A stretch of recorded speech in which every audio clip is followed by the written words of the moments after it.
मैं समझ सकता हूं उनकी पार्टी में विदेश का महत्व क्या है, मगर इसका मतलब ये तो नहीं है पार्टी की सारी चीजें यहां सदन में आकर थोपे। As all the honorable members would appreciate, it was important to send a clear, strong and resolute message after the Pahalgam attack. Our red lines had been crossed and we had to make it very apparent that there would be serious consequences. As a result, the first step which was taken was that a meeting of the Cabinet Committee of Security took place on the 23rd of April, and that meeting decided that one, the Indus Waters Treaty of 1960 will be held in abeyance with immediate effect until Pakistan credibly and irrevocably abjures its support for cross-border terrorism. Two, the integrated checkpost Atari would be closed with immediate effect. Three, Pakistani nationals who are traveling under SARC visa exemption scheme will no longer be allowed to do that. Four, the defense, naval and air advisors of the Pakistani High Commission would be declared persona non grata. And five, the overall strength of the High Commission would be brought down to 30 from the number of 55. It was very clear, Honorable Speaker, sir, that after this first set of steps approved by the Cabinet Committee on Security, that India's response to the Pahalgam attack will not stop there. Our task, from a diplomatic perspective, from a foreign policy approach, was to shape the global understanding of the Pahalgam attack. What we tried to do was to bring out to the international community Pakistan's long-standing use of cross-border terrorism. We highlighted the history of terrorism in Pakistan and how this particular attack was meant to target the economy of Jammu and Kashmir and to sow communal discord among the people of India. Our messages were two.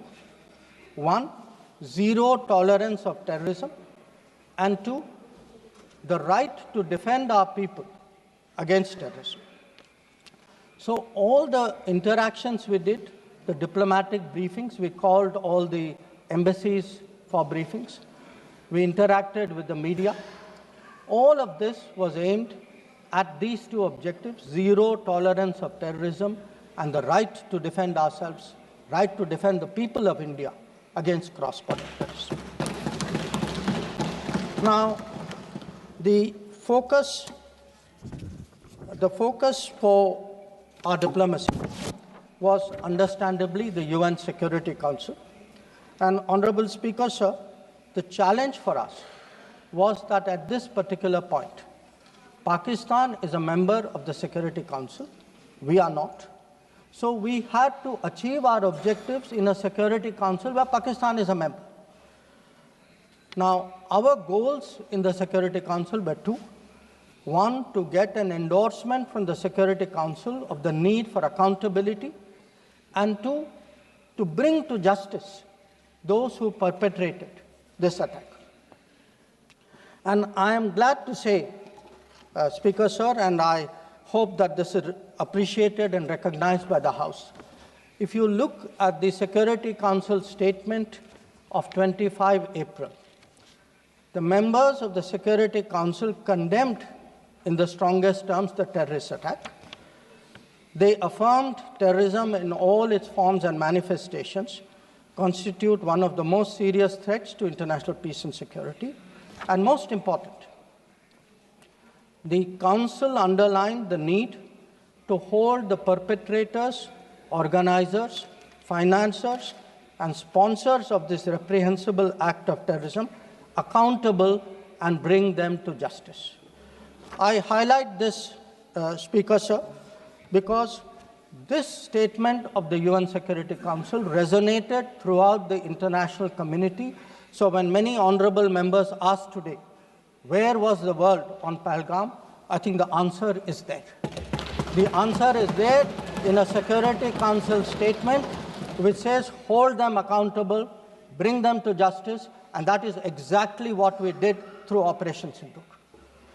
Now, I also want, Honorable Speaker, sir, through you, to bring to the attention of the House a very interesting development pertaining to the TRF, the Resistance Front. When the Security Council was debating this on the 25th of April, and TRF had twice claimed responsibility for the Pahalgam attack, Pakistan defended the TRF. Pakistan tried to get any mention of TRF excluded, and in fact, the Pakistani foreign minister told his parliament that this is a great diplomatic achievement.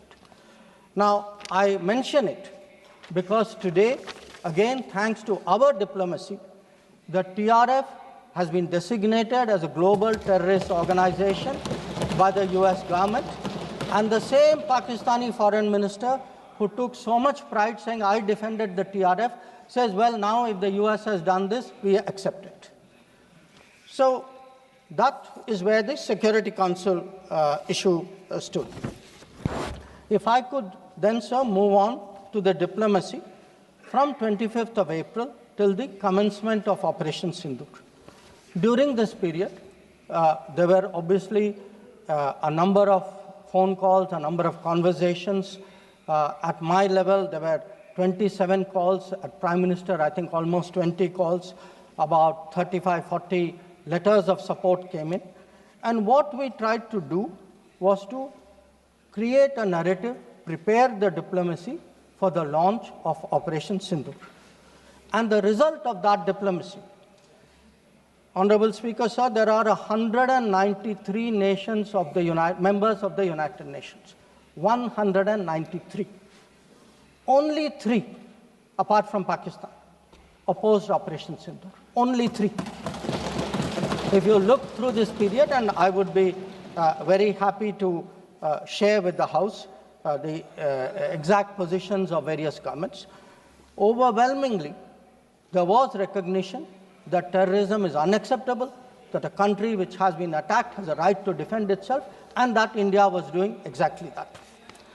Now, when Operation Sindoor was launched, we spelled out our objectives. There was a statement, Honorable Raksha Mantri ji referred to it in his statement, where we put out for the benefit of our own people, for the international community, that Operation Sindoor was hitting the terrorist infrastructure in Pakistan and Pakistan-occupied Jammu and Kashmir, from where terrorist attacks had been planned and launched. We highlighted that 9 sites had been targeted, and we said that our actions are focused, measured, and non-escalatory in nature. And we were living up to the commitment that those responsible for this attack will be held accountable.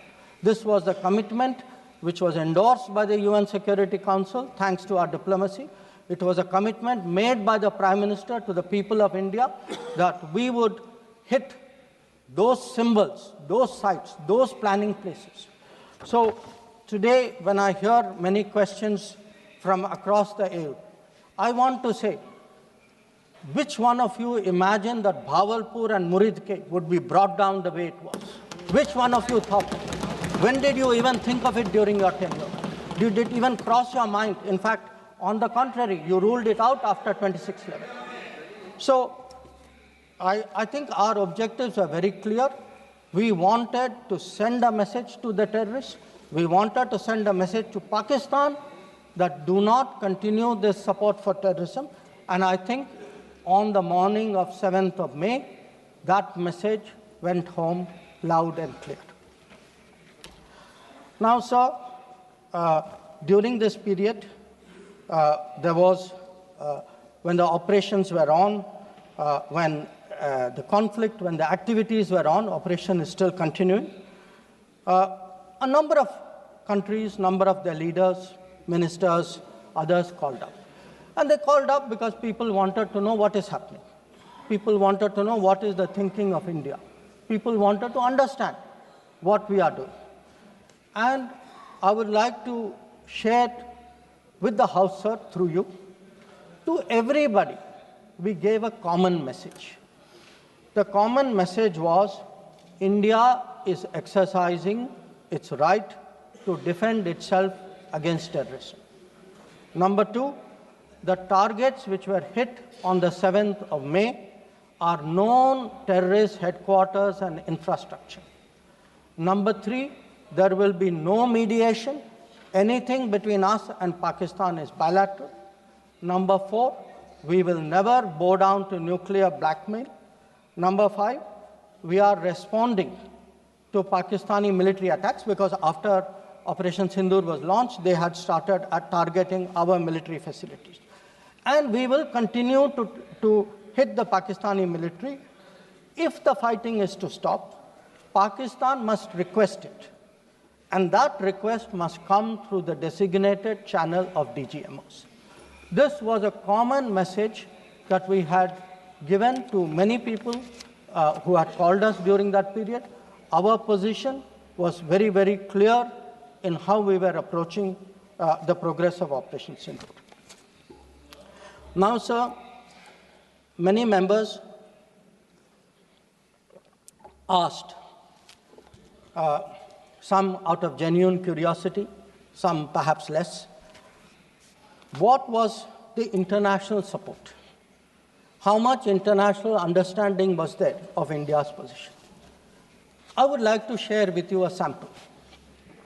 So let me start with countries who are known to be partners of India. Quad. Quad gave a statement which says the Quad unequivocally condemns all acts of terrorism and violent extremism in all its forms and manifestations, including cross-border terrorism. We condemn in strongest terms the terrorist attacks in Pahalgam on 22 April and call for perpetrators, organizers, and financiers of this reprehensible act to be brought to justice without any delay. Now, sir, this is the Quad. Now, let us look at a different grouping, BRICS. Now, BRICS has China as a member, Russia as a member, it has Iran as a member, Brazil, South Africa, Egypt. BRICS also condemned the April 22 attack. It reaffirmed its commitment to combating terrorism, again including cross-border terrorism. Now, I would like members of this House to understand, if India is attacked, if there is a terrorist attack on India and a country says we condemn cross-border terrorism, I think it is obvious to everybody what that cross-border terrorism is. So, I then move on, sir, to the Central Asia. The Central Asian countries opposed providing safe haven using terrorist proxies for cross-border terrorism, for terror financing. Now, I can cite statements from the Indian Ocean Rim Association, from individual countries, range of them. President Putin, for example, has said, he wrote to our president and said this brutal crime has no justification whatsoever and its perpetrators will face a deserved punishment. The president of Paraguay has said that he expresses solidarity and recognized India's legitimate right to self-defense.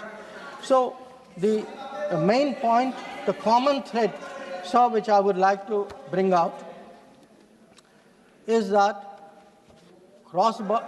number one, a cross-border terrorism across the board has been recognized, all forms and manifestations, opposition to condemnation of Pahalgam terrorist attack, and the right of India to bring people to justice.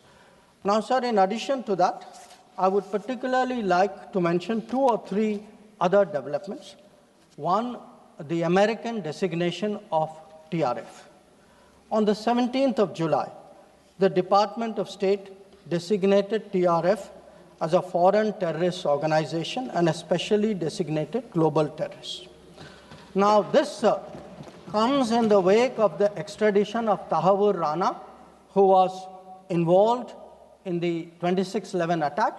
And when people ask today, how successful is your foreign policy? Where is your diplomacy? I want to say that Tahavur Rana, which many of you tried for so long to get, is finally here because of us. I want to say TRF was designated not because somebody out there made a remark. TRF was designated as a global terrorist organization because our diplomacy persuaded another country to do that. Now, our strong stance has resonated across the world. I was some time ago in Germany, and standing next to me, the German foreign minister said, India has every right to defend itself against terrorism, and Germany will support this fight against terrorism. Similar position has been taken by France. Similar position has been taken by the European Union. So, what I would like to highlight, sir, is that today, where Operation Sindoor is concerned, there has been, the world sees what it is about. The world realizes this is a fight against terrorism. It is felt that India has acted responsibly but firmly. Now, I would like, sir, to address one particular aspect because some members have brought it up. And this is regarding the US activity during this period. Sir, I'd like to inform the House that on the 9th of May, Vice President J.D. Vance called the Prime Minister, warning of a massive Pakistani attack in the next few hours.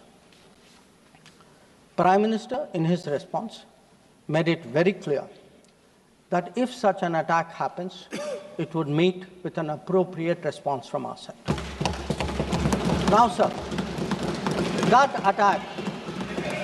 attack took place and was foiled by our armed forces, and I think the House should collectively appreciate the performance of the armed forces in foiling what was a massive attack on the 9th and 10th, the 9th, 10th of May. Now, our response, which the Prime Minister promised, was delivered, and it was delivered with devastating effect. I don't have to say anything. Every member has seen satellite pictures of Pakistani airfields. You can see from the state of those airfields, which shown by the pictures, what was our answer. Now, on the 10th of May, we received phone calls sharing the impression of other countries that Pakistan was ready to cease the fighting. Our position was, if Pakistan was ready, we needed to get this as a request from the Pakistani side through the DGMO channel. That is exactly how that request came. Now, I want to make two things very clear, sir. One, at no stage in any conversation with the United States was there any linkage with trade and what was going on. Secondly, there was, please listen. Secondly, there was no call between the Prime Minister and President Trump from the 22nd of April, when President Trump called up to convey his sympathy, and the 17th of June, when he called up Prime Minister in Canada to explain why he could not meet. So I would again, मैं इसको दोहराता हूँ, 22 अप्रैल से 17 जून तक। माननीय अध्यक्ष जी, मेरी एक बात की आपत्ति है, भारत देश का शपथ लिया हुआ विदेश मंत्री यहाँ स्टेटमेंट कर रहा है, उस पर भरोसा नहीं है, उनको किसी और देश पर भरोसा है। मैं समझ सकता हूं उनकी पार्टी में विदेश का महत्व क्या है, मगर इसका मतलब ये तो नहीं है पार्टी की सारी चीजें यहां सदन में आकर थोपे। भारत के विदेश मंत्री पर भरोसा नहीं करोगे? ओथ लिया हुआ व्यक्ति यहां पर बोल रहा है, ही इज रिस्पॉन्सिबल। माननीय अध्यक्ष जी, इसीलिए ये वहां बैठे हैं और 20 साल तक वहीं बैठने वाले हैं।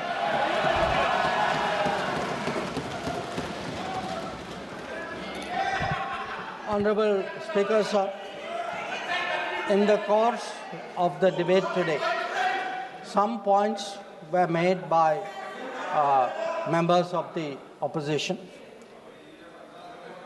I would like to respond to some of them. We were asked, why did you stop at this time? Why did you not go further? Please see who's asking this question. This question is being asked by people who, after 26/11, felt that the best action was inaction. Now, I would like, sir, to read out, because one member said, nowadays BJP members like reading from books. You get the truth in books. Sometimes you don't like what we read in books. So let me read out, sir, 2 excerpts from a book by the National Security Advisor of the UPA government. After 26/11, a chapter, this is a book called Choices. He says, on sober reflection and in hindsight, I now believe the decision not to retaliate militarily, but to concentrate on diplomatic, covert, and other means was the right one for that time and place. This is what he says. But did he even do that? Because 26/11 happened in November of 2008. What was the reaction? The reaction was Sharm el-Sheikh. Was that diplomatic? Was it covert? Was it military? Now, what did Sharm el-Sheikh do? In Sharm el-Sheikh, the then government and the Pakistani Prime Minister agreed terrorism is a main threat to both countries. Now, today, sir, people are saying, America is hyphenating you, Russia is hyphenating you. That is what I heard Dipinder Huda ji say. Hello, you are hyphenating yourself. I mean, you did not need a foreign country to say, please link India to Pakistan. Your own government was saying, India and terrorism is a main threat to both countries. And then they said, terrorism should not be linked to the composite dialogue. And worst of all, they accepted a reference to Baluchistan in that. Now, here is a country reeling after 26/11. And you are equating Baluchistan and 26/11, what happened in Mumbai, and you are saying that the perpetrator and the victim have both got a problem. And then now you are asking me, why didn't you go further? People who did nothing are asking a government which did so much, saying, why didn't you do more? Now, you might think, sir, that this is a one-off, but this is a habit, because this is the thinking in that part of the house. Some years ago, there was, if you remember, sir, the Mumbai train bombing. The Mumbai train bombing happened in July of 2006. In September of 2006, 3 months after the Mumbai train bombing, at Havana, the UPA government, with its Pakistani counterpart, condemns all acts of terrorism as though we are both again equal, and agrees that it's a scourge that we need to effectively deal with together. And then they directed again resumption of dialogue. So what I want to highlight is, for people who did nothing to have the temerity, the gumption today, to ask a government which did so much, which brought down Bhavalpur and Muridke, to say, why didn't you do more? I think it's extraordinary. Now, sir, we also heard from one of the early speakers saying we are now facing a two-front, and that the leader of opposition has been warning us about two-front. Now, all I can say, sir, is the person who said it, and maybe the leader of opposition, must have missed their history lessons in school. I'll tell you why. Because I would like to walk you through the history of this two-front. The two-front started because of something called POK. POK was created in 1948-49 by the government of this country by not completing the job of what was to be done. Now, So the House should note these dates. The two fronts started 1963, when the Kazhagam Valley was ceded by Pakistan to China as a result of an agreement. Then in 1966, the Karakoram Highway was agreed upon, which took 20 years, was completed in 1986. Now, references were made to China-Pakistan military collaboration. So when did this collaboration start? I'll give you the year, 1966. In 1966, the first Chinese military supplies went to Pakistan.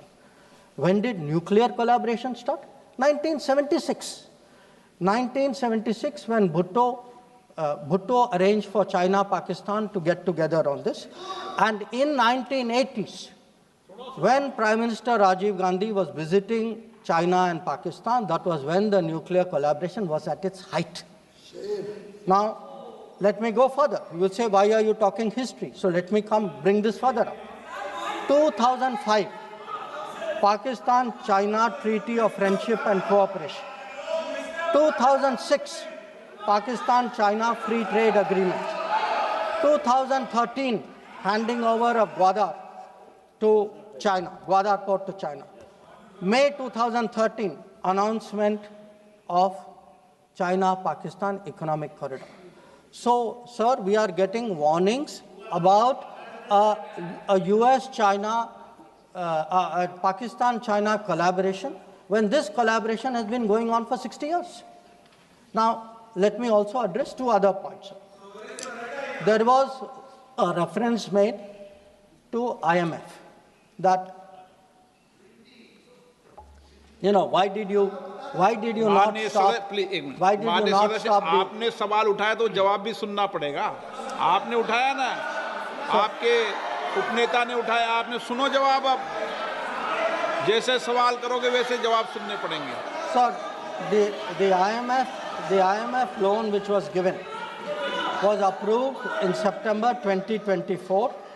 It was an extended fund facility of $7 billion. Now, sir, the House should know, Pakistan is a serial borrower from the IMF. I think 16 or 17 times they have taken IMF package. Now, very interesting comparison, sir. In 2008, Pakistan got a standby arrangement of $9.70 billion. In 2013, it got another one of $5.9 billion. So the very people who are concerned today at a $7 billion package should remember a $15 billion package went through for Pakistan during that tenure. Now, reference was made, sir, to FATF. I want to say the longest period that Pakistan has been under FATF grey list has been under the tenure of the Modi government. During the Modi government, from 2018 to 2022, 1,576 days, Pakistan was in the grey list. Yes, they were in the grey list earlier also. I am not denying that. It was for a shorter period. But I again want the House to appreciate that the FATF meeting in May 2025 has kept Pakistan in the enhanced follow-up category, recognizing that the compliance of Pakistan is only partial. Now, sir, so much for Pakistan. Some members also raised issues pertaining to China. So I would like to spend a few minutes on that. So I would first like the House to appreciate, because today we are getting these lectures saying China is a great danger, China, Pakistan are together, we are warning you. So what does the Congress party really think about China? Don't go by what they say. Let us see what they did. In 2005, China was designated as a strategic partner during Prime Minister Wen Jiabao's visit to India. Strategic partner. And there is a concept, very famous concept called Chindia, sir, a belief that China and India have common interest. And the main proponent of Chindia is the party spokesman of the people opposite. Now, some mention was made about visits, including my visit. Yes, I went to China. I went to China to make our position very clear about de-escalation, about trade restrictions, and about terrorism. I did not go to China for the Olympics. I did not go to China for secret agreements. I did not go.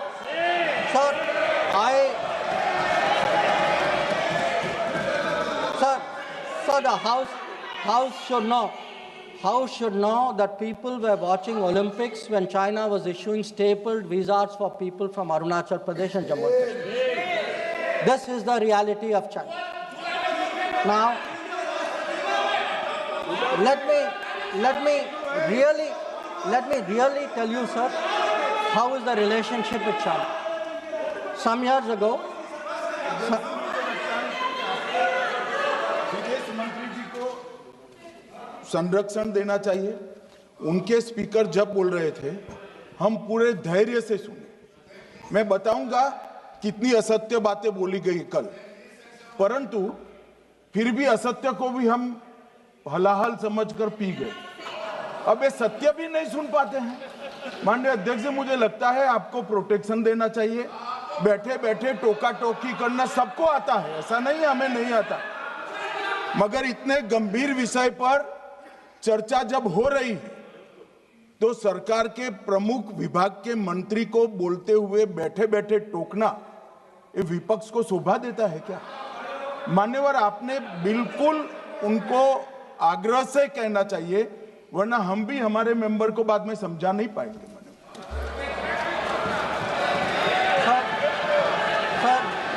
We heard today a lot about what was supposed to be the thinking. बैठे आपको इजाजत नहीं, बैठे। Sir, we heard about warnings about China, cautions about China. You know, China is planning this, China is planning that. But sir, I want to remind this House, Doklam crisis was on. The leader of opposition decided to get a briefing from whom? Not from the government, not from the emir, from the Chinese ambassador. He took his briefing from the Chinese ambassador when our military was confronting the Chinese military in Doklam. So I want to say that I want to say, and this is the political thinking. Let me, sir, give you the economic thinking. In 2006, the UPA government... Please, बैठे टिप्पणी मत कीजिए, आप बहुत कर रहे हो, नहीं, गलत है, बैठे टिप्पणी मत कीजिए। Sir, in 2006, because I want to illustrate my points with facts. I spoke about political facts, I spoke about border facts. Let me give you an economic fact. What is the economic thinking of the Congress party about China? In 2006, the Congress party agreed to do a regional trading arrangement with China. It was finalized during the visit of President Hu Jintao. A task force was appointed. The task force gave a positive recommendation. Through the efforts of various people, this did not happen. Let me give you the technology side. The very people today who are cautioning us on China are the people who allowed 3G and 4G to come from China. It is this government which made sure there was a made in India 5G. And finally, sir, we keep speaking about the border. The border, if today, whether it is the border with Pakistan, whether it is the border with China or any other border, if our military is today able to stand its ground, the kind of massive deployment that we saw on the China border after 2020, it is because our border infrastructure budget has gone up 4 times. Our tunneling, our road building, our bridging has doubled or tripled. And this is a far cry from the period when the thinking was, let's not develop the border because then the Chinese cannot come there. We had 60 years of neglect of the border. Today, in the last 10 years, that neglect has been reversed. There is still a lot of work to be done. So I think people need to understand. And it's not just in India, sir. We have just come back from Maldives. When I hear comments about foreign policy, yesterday, day before yesterday, the Prime Minister was the guest of honor at the Independence Day of Maldives. This is the country which during their time forced an Indian company to leave an airport. That country today has invited India to build 2 new airports. Look at Sri Lanka. If the Hambantota port was built between 2005 and 2008, and at that time it was actually justified as saying that it has no impact on India's interest. So I want, sir, the House to appreciate that the people who are today claiming to be custodians of national security thinking, who say that they are giving warnings, let us look at the record, let us see what they did when they were in office. But now allow me to come back to Operation Sindoor. So I want, sir, to conclude by saying this. The challenge of cross-border terrorism continues, but Operation Sindoor marks a new phase. There is now a new normal.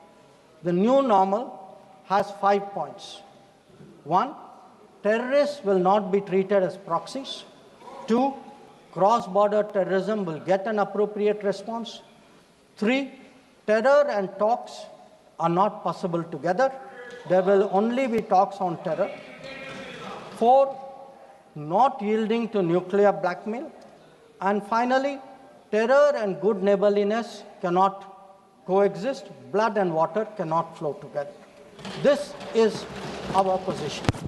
So let me conclude, sir, by recognizing the role which this body and the upper house has played during this period in explaining our national position and our national interest on Operation Sindoor. We had, sir, 7 parliamentary delegations which went to 33 countries. Some comments were made about those delegations. I have to tell the honorable member, Arvind Savantji, I'm sorry, you are completely misinformed. Those delegations were received with great honor. In many cases, the foreign minister of the country met them. Please look at the tweets of people sitting next to you.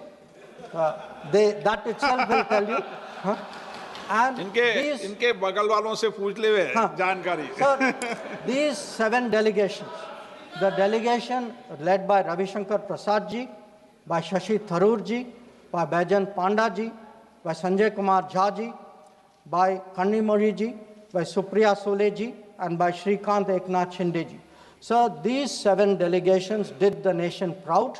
They across the board, and every member, members of opposition, members of the government, public-spirited citizens, retired diplomats, they were able to explain to the whole world our posture of zero tolerance against terrorism.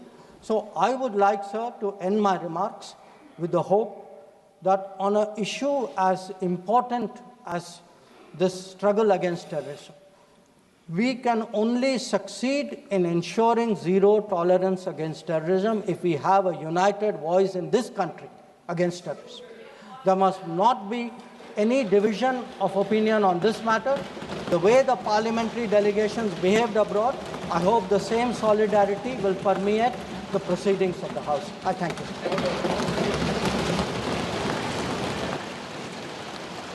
Shri Mia Altaf